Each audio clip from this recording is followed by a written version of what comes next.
Hello everyone, so today we are going to learn lesson 150 and the name of the lesson is Who is my competition. So just like you all know कि आज मैं आपको ये lesson explain करने जा रही हूँ, but मैं आपको एक चीज़ बता दूँ, इसमें ना 3 पार्ट हैं और वो तीनों पार्ट्स ना रियली बहुत ज़्यादा बेनिफिशियल होने वाले हैं अगर आप अपना खुद का बिज़नेस करते हैं या आप अपना बिज़नेस स्टार्ट करने वाले हैं। तो पार्ट ए में जैसा कि आप देख सकते हैं लिखा है competitor analysis is all about learning from the other business to make your own business even better. देखिए, अगर आपने कॉम्पिटिटर एनालिसिस कर लिया इट्स मीन्स दैट जो आप बिज़नेस करते हैं उसी तरह का बिज़नेस अगर दूसरे लोग कर रहे हैं उनके बारे में जानना कि वो बिज़नेस को कैसे कर रहे हैं तो आप अपने बिज़नेस को और अच्छा कर सकते हैं।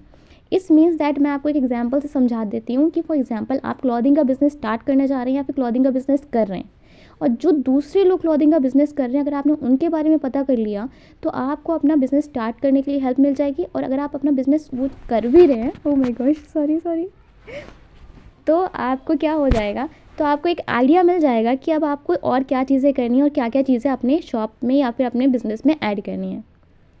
अब यहाँ पे आपको पार्ट बी दिया हुआ है that is called benefits of doing competitor analysis. अगर आप कॉम्पिटिटर एनालिसिस कर लेते हो तो आपका क्या प्रॉफिट होता है, आपको क्या बेनिफिट्स मिलता है।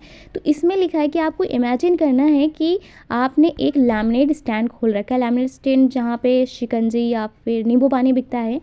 तो just like your competitor analysis is like spying on the other stands. तो देखिए, अब जो आपका कॉम्पिटिटर एनालिसिस है उसमें ये है कि आपको स्पाई करना है, फॉर एग्जांपल आपको जासूसी करनी है कि आपको पता चल जाए कि जो दूसरे लैमिनेट स्टैंड है, जो दूसरे लोग शिकंजी या पानी नींबू पानी बेच रहे हैं वो कैसे कर रहे हैं। तो इससे देखिए आपके 3 पॉइंट्स लिखे हैं, find your special flavour, improve your stand, spot new ideas. अगर आप उनके बारे में पता करते हैं तो आपको ये पता चल जाएगा कि आपको किस तरह का नींबू पानी बेचना है या फिर आप उसको कैसे और इंटरेस्टिंग बना सकते हो, उस नींबू पानी में कौन कौन सा फ्लेवर डाल सकते हो या उसको कैसे जूसी या फ्रूटी बना सकते हो, या फिर अगर उसमें नई स्ट्रॉस लगा देते हो, क्यूट सी स्ट्रॉस लगा देते हो तो कस्टमर खुद ब खुद आ जाते हैं। और जैसे कि अगर आपको यूएसपी पता चल जाता है उसके बारे में हम थोड़ी देर में बात करेंगे। अगर फॉर एग्जांपल अगर इम्प्रूव करना चाहते हो स्टैंड को तो आपको दूसरे स्टैंड से ये भी पता चल सकता है कि इसमें कौन कौन सी चीज़ें की कमी है। फॉर एग्जांपल अगर आप वहाँ पे अच्छे से स्माइल करते हो, लोगों से अच्छे से बात करते हो, अच्छी जगह पे अपनी शॉप खोलते हो तो इससे भी आपके कस्टमर्स ज़्यादा आएंगे। और तीसरा ये है स्पॉट न्यू आइडियाज़। आपको नए नए आइडियाज़ देखने को मिलेंगे जब आप कॉम्पिटिटर एनालिसिस करते हो। तो इसीलिए जब भी आप कोई शॉप खोलने वाले हैं, बिज़नेस स्टार्ट करने वाले हैं और अगर आप बिज़नेस रन भी कर रहे हैं तो आपको कॉम्पिटिटर एनालिसिस करते रहना चाहिए। इससे आपका बिज़नेस और ग्रो होगा और अच्छे से रन होगा। अब पार्ट सी में यहाँ पे एक स्टोरी दी गई है जो कि सहारनपुर की है, इंडिया की, और एक लड़का होता है जिसका नाम होता है रौनक। तो रौनक क्या होता है, अब मैं पूरी स्टोरी पढ़ूंगी तो बहुत ज़्यादा ही टाइम लग जाएगा, मैं थोड़ा शॉर्ट में आपको बता देती हूँ। इसमें क्या होता है, आई थिंक मुझे लाइन टू लाइन एक्सप्लेन कर देना चाहिए, I don't know what should I do.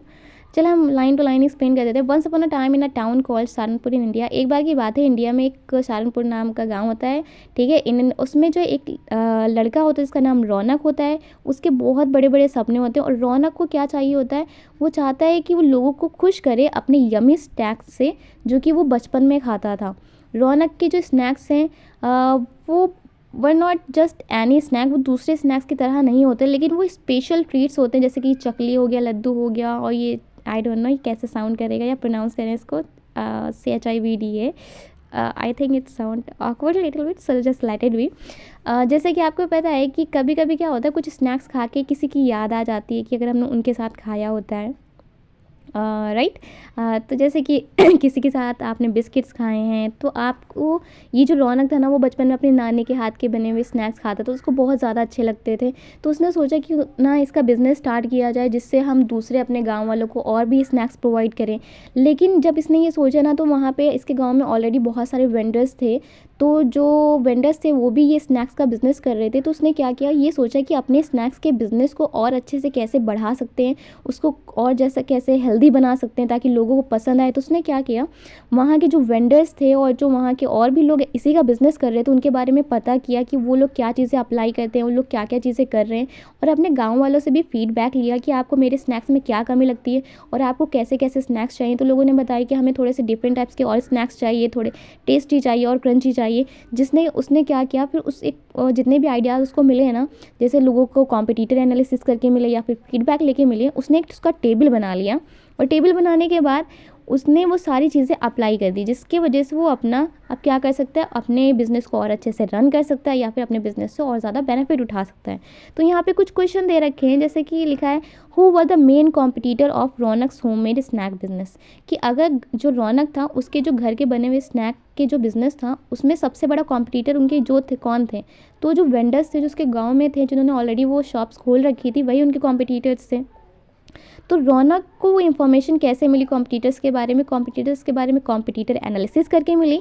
और one kind of information did Raunak find out about the his competitors, how did this information help रौनक।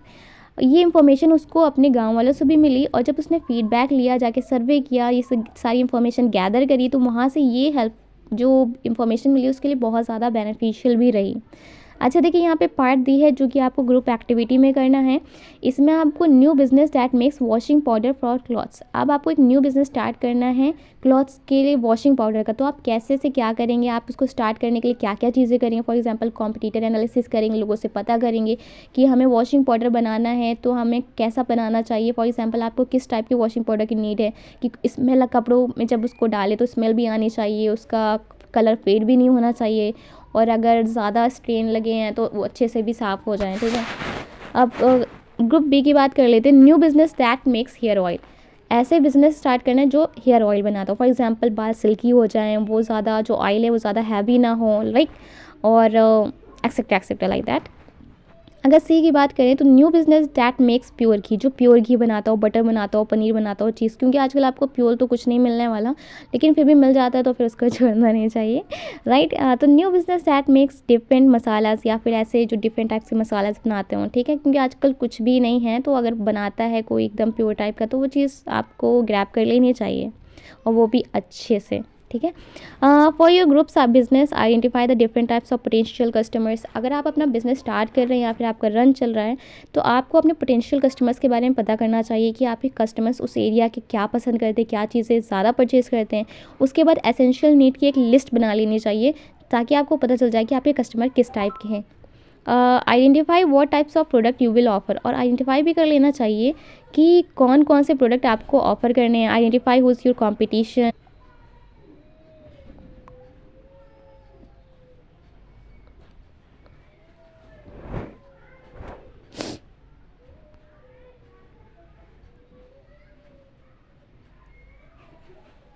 आपको ये भी पता कर लेना चाहिए कि आपकी कंपटीशन कौन है, और साथ ही साथ figure out one USP that can make your product better than competition. अब अगर आप यूएसपी पता कर लेते हैं, इसका मतलब होता है यूनिक सेलिंग पॉइंट, कि कस्टमर आपके पास से सामान क्यों खरीदे। अब फॉर एग्जांपल अगर आपने यूएसपी पता कर लिया, तो इससे यह होगा कि आप अपनी शॉप को या बिज़नेस को अच्छे से इस्टेब्लिश कर सकते हो। और अगर आपको ये पता चल गया, या फिर आपने वो चीज़ इंक्लूड कर ली कि कस्टमर को क्या चीज़ पसंद है और कस्टमर आपके पास क्यों है। फॉर एग्जांपल आपके पास डिस्काउंट है या प्राइस कम है, या फिर आप एकदम प्योर सामान बेच रहे हो, तो कस्टमर आपके पास आएगा। तो USP is a very important part for your business.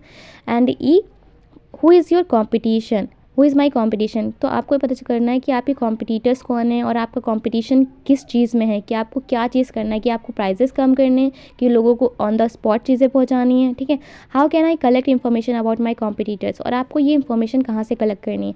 अगर आप विलेज में हो या फिर एरिया में हो, जिस भी एरिया में, तो वहाँ के लोगों से आप फीडबैक ले सकते हो, या फिर अगर आपके पास कस्टमर आए तो आप फीडबैक का एक बॉक्स बना सकते हो जिसमें वो फीडबैक डाल दें। And thank you for listening to me.